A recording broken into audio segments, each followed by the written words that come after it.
different among other countries in the world in numerous ways. So multinational companies entering India might have to change their business ideas to fit in the Indian market. Many popular international brands and companies have changed largely to adapt to the Indian business crowd. India's huge population always keeps the demand for certain goods. Thus, there are great scope for international companies to sell their products in this highly populated country. How will Amazon become a flourishing online business platform in India? Amazon is an online shopping platform that was started in India in the year 2013.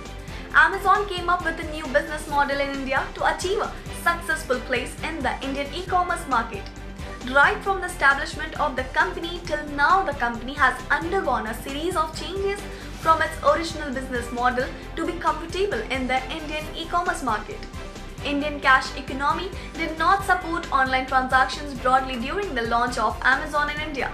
So Amazon started the cash on delivery payment method for the first in India in the entire world. This newest business strategy that Amazon implemented in India turned out to a huge hit in the Indian e-commerce market.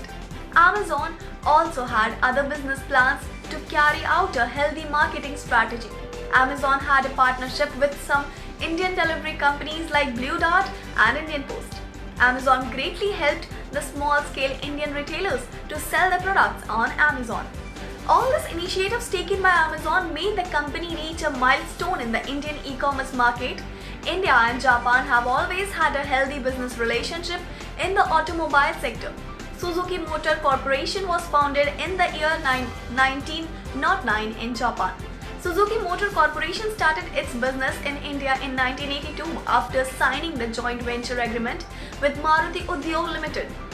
Just like any other international company, Japan's Suzuki Motor Corporation also changed its business strategy to expand its business in the Indian market. This joint venture company was thereafter called Maruti Suzuki. From 1983, the company began to manufacture Maruti 800. This car eventually became a huge hit in the Indian market. In fact, Maruti 800 car was produced for the longest period of 31 years. Maruti 800 was one of the fast-selling cars in India till 2004. The produced cars were also exported to other small countries like Sri Lanka, Nepal and Bangladesh. Maruti 800 car was also branded as People's Car of India. The success of the car shows that Suzuki's establishment in India became a tremendous victory. This is how Japan's Suzuki Motor Corporation got its place in the Indian automobile market. During the incorporation of Suzuki in India, the company made few changes that can suit Indians. They carefully looked into the size, design and price of the car. Maruti Suzuki joint venture continues to produce quality cars that fascinate Indians.